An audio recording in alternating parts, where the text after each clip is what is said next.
If you're an aspirant of Imo State University who is a little bit confused on how to secure accommodation like student hostel or lodges off campus, as hostels off campus, then you are in the right place.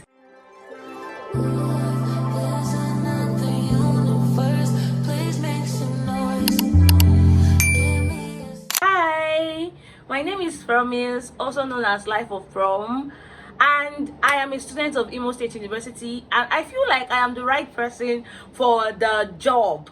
Anyway, I'm currently in my 300 level, so do well to subscribe, like, and stay tuned in this video where you get all the nitty-gritty on how to get accommodation in Imo State University. So I have been getting a lot of comments on how can I get accommodation in Imo State University, what can I do to get accommodation in Imo State University. Oh, Promise, I'm an aspirant in Imo State University, all at once. And today I have finally decided to answer all of these questions, like literally all the questions.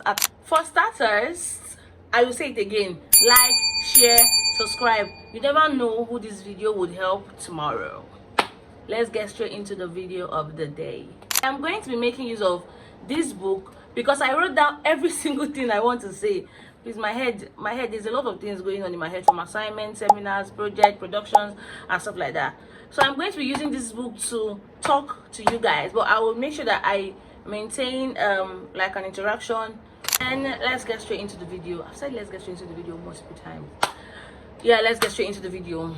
So first of all, the hostel fee changes every section. At my 100 level, the hostel fee was 67,500 naira. My 200 level, the hostel fee changed to 124,500 naira. My 300 level, the hostel fee changed again, but I don't know the price. And currently now, the hostel fee is about to be changed. So the hostel doesn't have a fixed price. That is why I cannot tell you, oh, keep this so money if you want to stay in the student hostel. And the student hostel is a 4-man room, be it you are staying in a self-con room or you are staying in a single room. It's a 4-man room. We have 2 female hostel. We have the yellow hostel and we have the blue hostel. The blue hostel is like the one where you see the toilet and bedroom inside it. While we have in the blue hostel, we have a self-contained room and we have master room and we have single man room. In the yellow hostel, we have, I think it's like a 4-man room and then a 6-man room. Your kitchen is outside, your bedroom and toilet are all outside, but each room have their own particular bedroom and toilet, which is outside of their room. But you have your locker, space to cook and stuff like that. The student hostel makes use of solar panels. That's basically, when I was my 100 level, we didn't use solar panels. We made use of normal lights now, normal school light and stuff like that. But because of every time power outage, or then they implemented solar lights. So they make use of solar panels now, where they have lights from a particular time in the night to the next morning. Then they have lights in the afternoon to the evening. Then they take the panel, then they off the solar, then they now bring the light again in the evening to the next morning. So basically they don't use the solar panel to iron their clothes, but my friend told me that some of them used to use it though. I don't really know. And they make use of, they just currently installed a Wi-Fi, a free Wi-Fi, installed a student Wi-Fi where any student that lives in the school hostel can benefit from. So you have solar panel. These are benefits of staying in student hostel. There are solar panels, you have free Wi-Fi.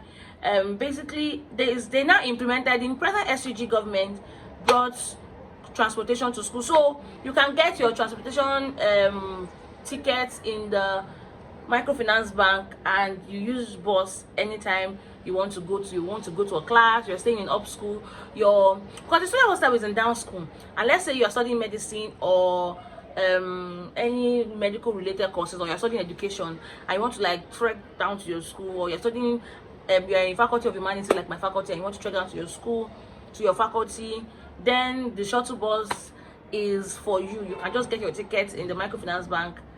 The student hostel has different rooms with different prices. Like I said earlier, we have the self-contained room and we have the single room and we have the master room. If you watch my previous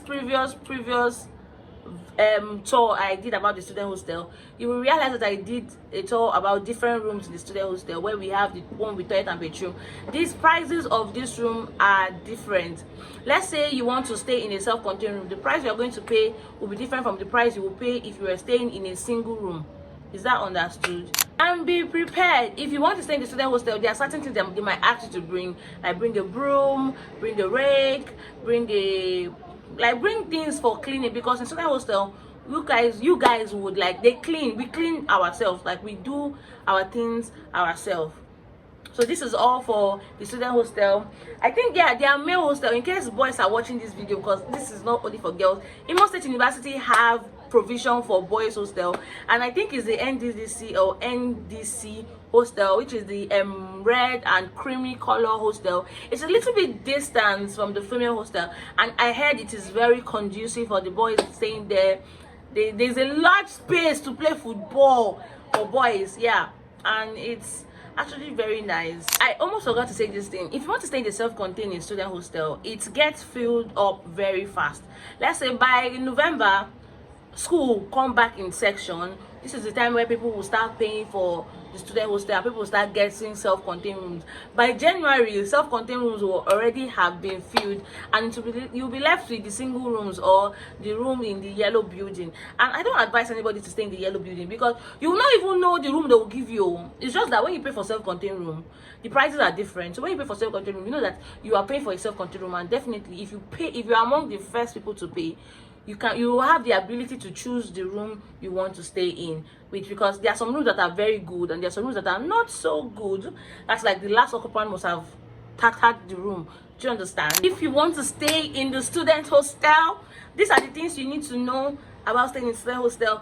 The price ranges are not fixed, so definitely they are going to increase the price range. The student hostel makes use of solar panel, and they have water sometimes, so like, but there's a particular place you can fetch water, which is even easier than you staying off campus. Because if you stay off campus and if your hostel don't have water, you're on your own. No, except somebody in your hostel has a generator, or your hostel has an hostel gen where you have to pay for this and that. But in student hostel, you don't pay NEPA bill, like light bill, you don't pay any bill. You just pay your student hostel fee and your bed space fee, and that's all. You get a space, you get light, you get free Wi-Fi. It's comfortable. You get to meet different people from different areas of specialization, different areas of what they are studying and stuff like that. You get to connect with people. That's why I advise that you stay in student hostel for your year 1, but not your year 2. So let's get straight into staying off campus. I feel like I am the right person to tell you guys the difference between staying off campus and staying inside school, because I currently stay off campus. I stayed inside school in my year 1, as I've said that a couple of times in this video. But there are a lot of perks in staying outside school.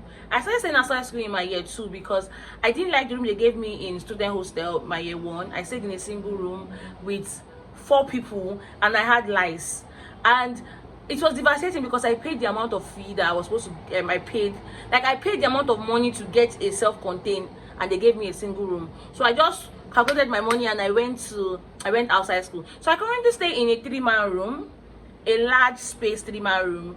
But in this my hostel now, we don't pay NEPA bill. Everything is incorporated in my hostel fee. I don't pay NEPA bill, I don't pay water bill, and I don't clean my hostel. So we have this cleaner that's currently used there. This is my last I want to rush up this thing very fast because my storage is almost filled up. Okay, so yeah, when you want to stay outside school, there are some perks, like good things that you get from staying outside school now. Nobody, you're not washing again, and you're not doing anything by yourself. People are helping you to do that. That's for some hostels. So like this is my hostel now, I'm not paying NEPA bill. In other hostels they pay, after paying house rent they pay hostels. This is my hostel, and my landlord always come here sometimes. Other hostels they have caretakers, and this is my hostel. See, if you want to stay outside school, I prefer that you go out to look for hostels that is comfortable for you, and don't go through agents in this Owerri. Because agents in this Owerri are thieves. They will collect a lot amount of money from you and then give you little thing. Do you understand? And you cannot even ask for a refund, because they only refund you the house rent and they will never refund you their agent fee, the agent fee that you paid to them. And that's the story of my life, because that's a story for another day. Anyway, I hope you learned a lot from this vlog, from this video, because it's not the vlog. I hope you learned a lot from this video. If you have any questions, you can say it in the comment section. I hope this video was helpful to you. Don't forget to like, share, subscribe, and comment if you have any questions that you want to say. I'm really sorry that I have not been posting often. It's because of my back camera is not good, so I'm making use of what I can, which is the front camera.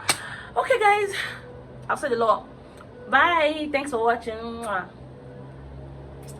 I love this hair. I should actually wear wigs to school, right? Bye.